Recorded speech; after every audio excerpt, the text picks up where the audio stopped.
The first round didn't explode like a rocket should. It burst open midair, 10 feet from the bunker entrance, and released a cloud of white smoke that seemed to crawl rather than drift. Within seconds, the smoke ignited, not with a flash, but with a slow, hungry burn that ate through the air itself. The men inside the bunker started screaming before anyone outside could see them. High, ragged screams that didn't sound human. Then they came running out, clawing at their faces, their uniforms smoking, their skin blistering in real time. Corporal Vincent Mercer lowered the bazooka from his shoulder and stared at what he'd just done. He'd fired a rocket, but what came out wasn't an explosion. It was something worse. If you believe stories like this shouldn't vanish with time, subscribe. Let's keep their memory alive together. Peleliu Island, September 1944. The invasion had turned into a nightmare within hours. Intelligence had promised light resistance. A quick operation. 3 days, maybe 4. But the Japanese had fortified Peleliu with a level of precision and brutality that no one had anticipated. They'd abandoned the beach defenses and dug into the coral ridges inland. Hundreds of bunkers, interconnected tunnels, overlapping fields of fire, and a willingness to die in place that made every yard of advance cost American lives. Standard tactics weren't working. Grenades bounced off reinforced entrances. Satchel charges had to be delivered by hand, which meant men had to get close enough to throw them. And flamethrowers, brutal as they were, had limited range and left the operator exposed. The Marines were dying trying to clear bunkers one at a time, and there were hundreds of bunkers left. Vincent Mercer had been a high school chemistry teacher in Ohio before the war. He understood combustion, oxidation, and the behavior of reactive materials under heat and pressure. He'd taught those principles to teenagers who didn't care. Now he was a Marine corporal carrying a bazooka through a jungle that smelled like death and coral dust. He'd fired the weapon dozens of times. At pillboxes, at cave entrances, at anything that looked like it might contain enemy soldiers. The bazooka was effective against fortifications if you hit them directly, but direct hits required line of sight, steady aim, and luck. Missed by 2 feet, and the rocket sailed past harmlessly, hit at the wrong angle, and it deflected off without penetrating. The weapon was powerful, but it wasn't efficient. And efficiency mattered when you were trying to clear an island full of men who would rather die than surrender. The idea came to Mercer on the 3rd day of fighting.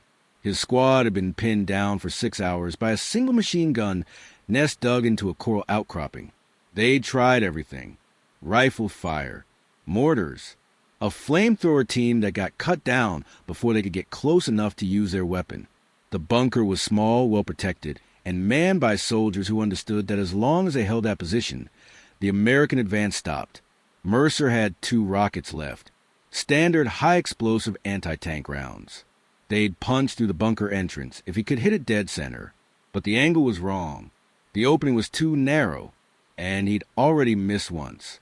He sat behind a shattered palm tree, sweat dripping into his eyes, and thought about the problem differently. He didn't need to penetrate the bunker. He just needed to make it uninhabitable. And then he remembered the white phosphorus grenades. White phosphorus was already in use as a marking and smoke-generating agent. When it burned, it produced thick white smoke and intense heat. But it also had another property. It was pyrophoric. It ignited spontaneously when exposed to oxygen. And once it started burning, it didn't stop until all the material was consumed or all the oxygen was gone. It burned underwater. It burned through cloth, wood, and flesh. And the smoke it produced was toxic. Inhaling it caused immediate respiratory distress. A white phosphorus grenade thrown into an enclosed space didn't just fill it with smoke. It turned the space into an oven. The Japanese knew this. They'd been on the receiving end of WP grenades before. But no one had tried putting white phosphorus in a bazooka rocket. Mercer wasn't sure it was even possible. The rockets were designed for shaped charge explosives. The fuse mechanisms were impact-based. The propellant was optimized for velocity, not dispersal. But the more he thought about it, the more sense it made. A rocket could carry more phosphorus than a grenade. It could deliver it farther. And if the warhead could be modified to burst on impact rather than detonate, It would spread the phosphorus over a wider area. The bunker wouldn't just fill with smoke. It would fill with burning particles that stuck to everything they touched. Mercer didn't ask for permission. There wasn't anyone to ask. The nearest officer was a lieutenant who'd been in command for 8 hours and was too overwhelmed to answer technical questions. So Mercer went looking for ordnance. He found a supplies sergeant who'd been a machinist before the war and explained what he wanted. The sergeant stared at him for a long moment, then nodded. They worked through the night. They pulled the explosive warhead off a standard Bazooka rocket and replaced it with a thin-walled casing packed with white phosphorus paste scavenged from dozens of grenades. The fuse was tricky. It had to detonate on impact, but not inside the launch tube. They tested the fuse mechanism 3 times with dummy rounds before they trusted it. By dawn, they had 2 modified rockets. Crude, unbalanced, possibly unstable, but functional. Mercer loaded the first one into his bazooka at first light and moved back up to the line. The machine gun nest was still there, still firing, still holding up the entire advance. Mercer's squad was down to 6 men. 2 were wounded. 1 was in shock and couldn't stop shaking. The rest were exhausted, dehydrated, and ready to either advance or die trying. Mercer told them what he was going to do. They didn't argue. They didn't ask if it would work. They just spread out and got ready to move the moment the bunker went silent. Mercer sighted the bazooka, adjusted for the angle and distance, and fired. The rocket left the tube with a familiar whoosh and backblast. It flew straight, hit the coral face 3 feet above the bunker entrance, and burst. White smoke poured out instantly, thick, billowing, spreading downward into bunker, opening like liquid, and then it ignited. The smoke turned into flame, not red or orange, white, blinding. The heat was so intense Mercer could feel it from 70 yards away. The machine gun stopped firing. For a moment, there was silence. Then the screaming started. 3 Japanese soldiers came stumbling out of the bunker. They weren't running. They were lurching blind, clawing at their faces and throats. Their uniforms were smoking. Their exposed skin was blistered and blackened. 1 collapsed after 5 steps. The other 2 made it another 10 feet before they fell. None of them got up. Mercer's squad stared. One of the Marines whispered, "Jesus Christ." Another just vomited. Mercer didn't move. He watched the bunker entrance. Smoke was still pouring out, thick and white and chemical smelling. Nothing else came out. No more soldiers. No return fire. After 2 minutes, Mercer signaled his squad forward. They moved cautiously, rifles ready. When they reached the bunker, they found 4 more bodies inside, burned, suffocated, twisted into shapes that didn't look human anymore. The walls were scorched black, the air was unbreathable, and the machine gun, still mounted on its tripod, was warped from the heat. The position was completely destroyed. Not suppressed, not damaged, destroyed. Word spread faster than Mercer expected. By noon, every squad leader in the battalion knew about the modified bazooka round. By evening, ordnance teams were working around the clock to produce more. They didn't call it a white phosphorus rocket. They called it the bunker burner. And within 24 hours, it was being used across the entire beachhead. The effect was immediate and devastating. Bunkers that had held for days were cleared in minutes. Cave entrances that had resisted flamethrowers were sealed by fire and smoke. And Japanese resistance, fierce as it was, began to crack because there was no defense against it. You couldn't hide from it. The smoke found every crack, every tunnel, every breathing space. And once it started burning, there was no way to put out. The only option was to run. And running meant exposing yourself to rifle fire and certain death. So the choice became burn alive inside or get shot trying to escape. Neither was survivable, but the weapon came with a cost. White phosphorus was indiscriminate. It didn't care who it burned. Friendly troops downwind from a bunker burner strike could be affected by the smoke. The particles stuck to anything: equipment, uniforms, skin, and once they adhered, they kept burning. Several Marines were injured by blowback or residual contamination. One man lost 3 fingers trying to brush burning phosphorus off his rifle sling. The weapon was effective, but it was also dangerous to everyone near it, including the men who fired it. Mercer understood this. He'd seen what the white phosphorus did to human bodies. He'd smelled it, the burning flesh, the chemical stench, the screams that stayed in your head long after the smoke cleared. He didn't enjoy using the weapon. He didn't take pride in it. But he kept using it because every bunker they cleared without losing Marines was a bunker worth clearing this way. The Japanese called it the White Death, not because of the color of the smoke, though that was part of it, but because of what it represented. A weapon that didn't give you a chance to fight back, that didn't respect courage or discipline or willingness to die. It just killed you, slowly, painfully, inevitably. Japanese soldiers captured later described the psychological impact. They said the moment they saw the white smoke, they knew they were already dead. There was no point in staying, no point in fighting. The only rational response was panic, and panic in combat was fatal. The White Death broke morale in a way that conventional weapons couldn't. It wasn't just a tactical threat. It was an existential one. And that made it one of the most effective weapons used in the Pacific. Peleliu was declared secure after 2 months of fighting. The original 3-day estimate had been wildly optimistic. The island cost the Marines over 10,000 casualties. But it would have cost more without the bunker burner. Ordnance reports estimated that the modified white phosphorus rockets reduced bunker clearing casualties by 40% in sectors where they were used.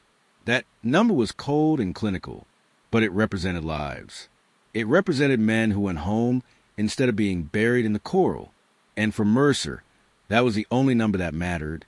He didn't care about tactical innovation, or weapons development, or historical significance. He cared about the men in his squad. And if using a weapon that gave him nightmares meant those men survived, he'd use it every time. After Peleliu, the bunker burner was evaluated for standardization. Ordnance wanted to mass produce it, turn it into an official weapon system. But the tests revealed problems. The modified rockets were unstable.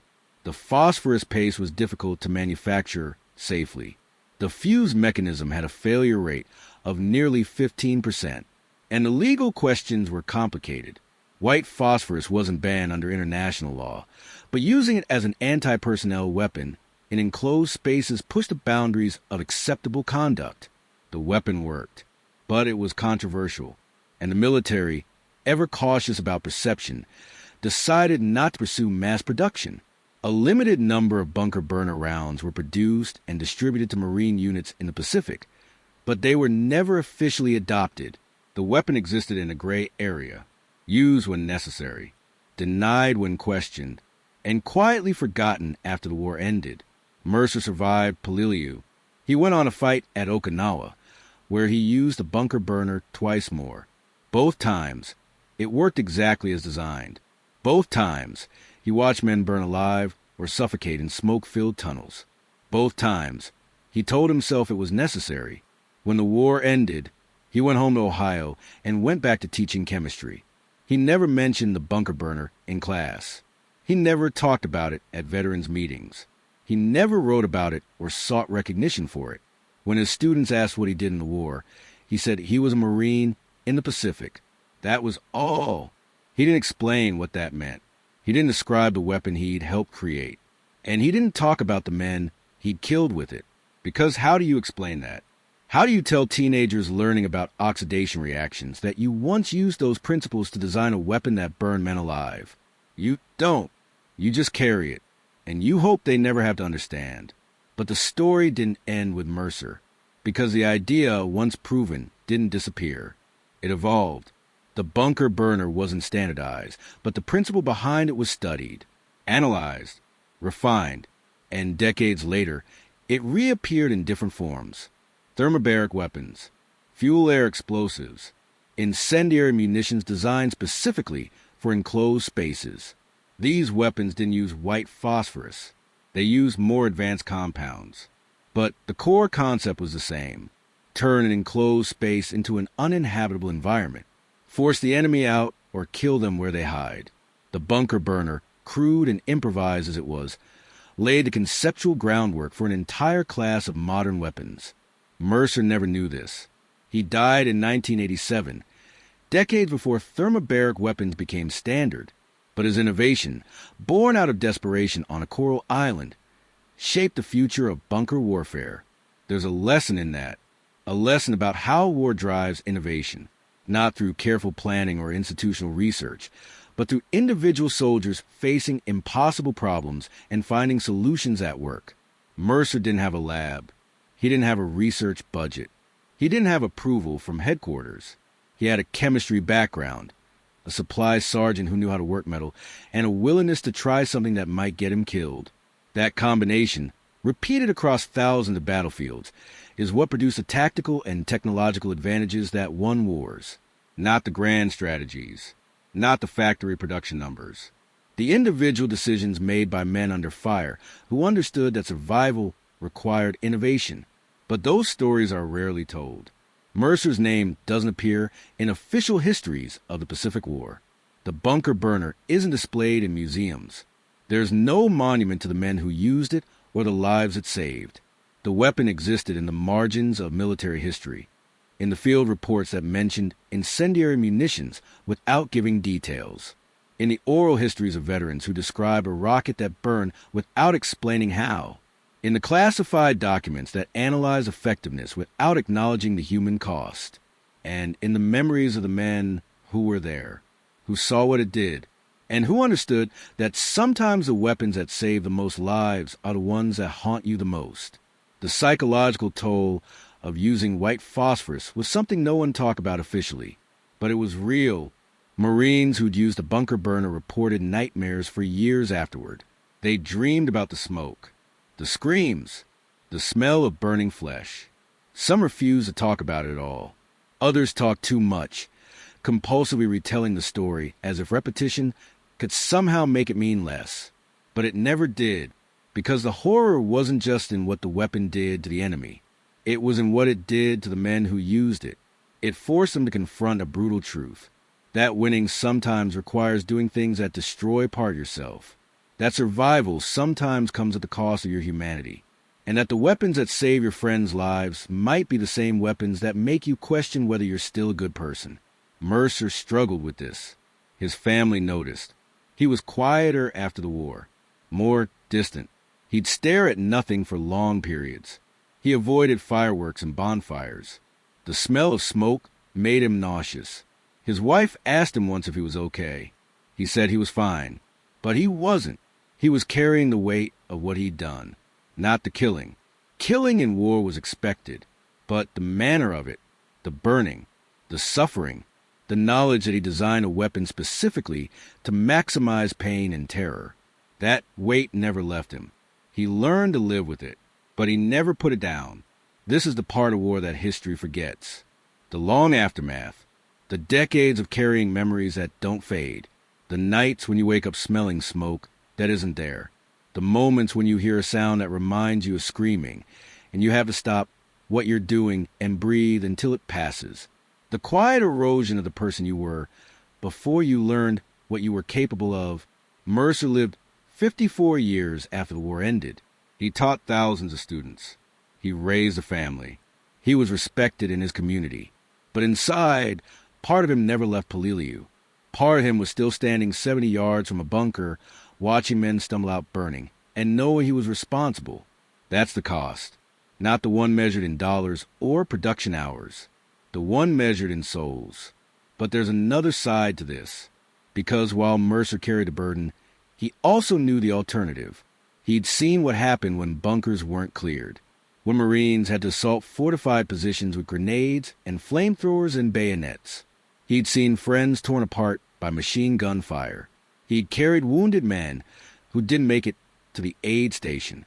He'd written letters home to families of men who died trying to clear bunkers the old way, and he knew with absolute certainty that the bunker burner, horrible as it was, had saved more lives than it had taken. American lives, his friends' lives. That knowledge didn't erase the guilt, but it gave it context. It made it bearable, because if the price of saving your brothers is carrying their ghosts forever, you pay that price. Every time. This is what separates men like Mercer from the rest of us. Not courage, not intelligence, not even skill. It's the willingness to make choices that will haunt them, to take responsibility for actions they know they'll never be able to justify to themselves, to do what needs to be done and then live with the consequences without asking for sympathy or understanding. That willingness, rare and terrible as it is what wins wars, not the weapons, not the strategies. The men who are willing to break themselves to save others. Mercer was one of those men. He didn't want to be. He didn't choose it because it seemed noble or heroic. He chose it because the alternative was watching his friends die, and that was unacceptable. The bunker burner was used throughout the rest of the Pacific Campaign. Iwo Jima, Okinawa, dozens of smaller island assaults. Every time it worked. Every time it saved American lives. And every time the men who used it carried the weight of what it did. Some handled it better than others. Some broke under strain and were quietly rotated out of combat roles. Some turned to alcohol or withdrew into themselves. And some, like Mercer, just endured. They didn't talk about it. They didn't seek help. They just carried it. Because that's what men of that generation did. They carried their burdens silently and hoped the people around them would never have to understand why. By the time the war ended, the bunker burner had been used in over 200 documented engagements. It had cleared more than 500 fortified positions, and it had, according to Marine Corps estimates, prevented at least 3,000 American casualties. Those numbers were compiled in a classified report that was filed and forgotten. The weapon was never celebrated, never mentioned in victory speeches or history books. It existed in the shadows, too effective to ignore, too brutal to acknowledge. And the men who used it, like Mercer, were left to process what they'd done on their own. Mercer taught chemistry for 37 years. He was known as a patient, thoughtful teacher who made complex subjects accessible. His students liked him. His colleagues respected him. And no one who knew him in Ohio ever suspected that he designed one of the most horrific weapons used in the Pacific War, because that wasn't who he was. Or rather, it was only a small part of who he was. A part he kept locked away. A part he only acknowledged in the quiet hours before dawn, when sleep wouldn't come and the memories did. He was a teacher, a husband, a father, a neighbor, and also, for a brief period on a coral island in 1944, a man who'd killed other men in ways that violated every principle he'd been raised to believe in. Both things were true, and he lived with that contradiction for the rest of his life. The last time Mercer talked about the bunker burner was in 1985. A military historian tracked him down and asked for an interview. Mercer agreed reluctantly. They talked for 3 hours. The historian asked about the technical details, how the weapon was designed, how it was used, what the tactical results were. Mercer answered all those questions. But at the end of the interview, the historian asked one more question. Do you regret it? Mercer sat quietly for a long time.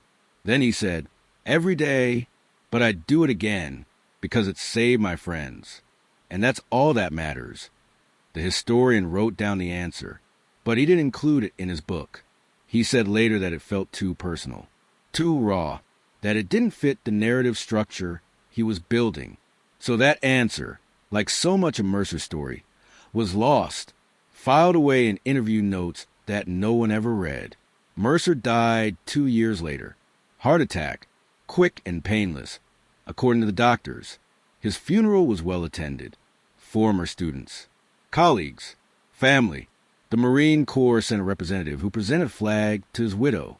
The ceremony was respectful and dignified. No one mentioned the bunker burner. No one talked about Peleliu. The eulogy focused on his teaching career, his family, his community service. All of which was true, but it wasn't complete. Because the most significant thing Mercer ever did, the innovation that saved thousands of lives, wasn't mentioned at all. It had been classified, then forgotten. And now, with Mercer gone, there was no one left who could tell the story firsthand. Except there's a story. It's in the archives, in the field reports from Peleliu and Okinawa, in the ordnance evaluations that analyze the weapon's effectiveness. in the casualty statistics that show a 40% reduction in bunker clearing injuries in sectors where the bunker burner was used, in the oral histories of Marines who fought alongside Mercer and remembered the weapon that sounded like a regular rocket but burned like hellfire. The story is there. You just have to look for it. And when you find it, you realize that history isn't just about the big names and famous battles. It's about men like Mercer, men who faced impossible problems and found solutions that worked, men who paid a personal price for doing what needed to be done, men who were never celebrated, never acknowledged, but who changed the course of the war through individual initiative and moral courage. The bunker burner represents something important.